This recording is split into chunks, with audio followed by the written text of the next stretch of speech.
उधर काठी तो बिल्कुल लड़की जैसी थी। सबका होना बहुत जरूरी है। स्किन और खून तो उसी का है। मैं उस दिन ग्रुप में उस इंसान से भिड़ गया था। हाथापाई के दौरान उसकी स्किन और खून मेरे नाखूनों में फंस गया था। डीएनए टेस्ट के लिए सैंपल दिया जा चुका है। अब कार्तिक जी के कातिल का पता चल ही जाएगा। थोड़ी ही देर में रिपोर्ट आने वाली है और वह तुम्हारे फोन पर ही आएगी। सीरियल मंगल लक्ष्मी में आ गया है बहुत ही धमाकेदार ट्विस्ट।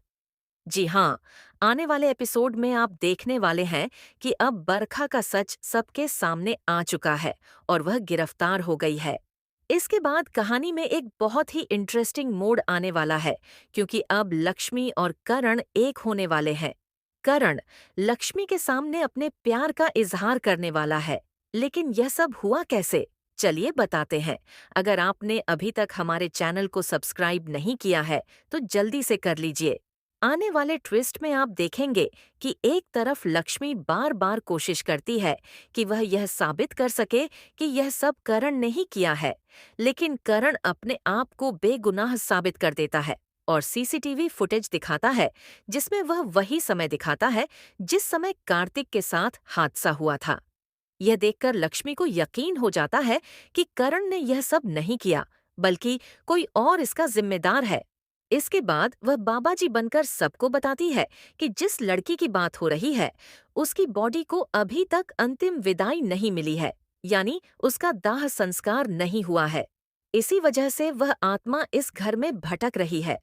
इसके बाद वह मुर्दा घर पहुंचती है, जहां बरखा लक्ष्मी पर पेट्रोल डालकर आग लगाने की कोशिश करती है और वहां से भाग जाती है। करण उसे पकड़ नहीं पाता, लेकिन वह लक्ष्मी की जान बचा लेता है। लक्ष्मी बार बार चिल्लाती है कि जाओ, उसे पकड़ो, मैं बच जाऊंगी, मुझे कुछ नहीं होगा।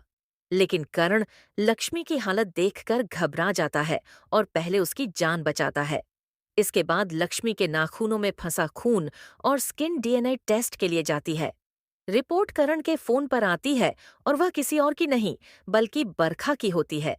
यह देखकर करण के होश उड़ जाते हैं कि उसकी अपनी बहन इतना नीचे गिर सकती है।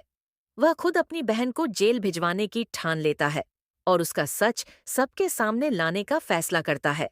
इसके बाद जब लक्ष्मी इस घर से वापस जाने लगती है, तो करण उसे रोक लेता है और अपने प्यार का इजहार करके उसे अपने पास रहने के लिए मनाता है। अब सवाल यह है कि क्या लक्ष्मी करण के प्यार को स्वीकार करेगी? क्या वह उसके पास रहेगी और अपनी आगे की जिंदगी उसके साथ बिताएगी? या फिर सच में ये सब छोड़कर हमेशा के लिए चली जाएगी? आपको क्या लगता है? लक्ष्मी को क्या करना चाहिए? हमें कमेंट बॉक्स में जरूर बताएं। ऐसी ही खबरों से जुड़े रहने के लिए हमारे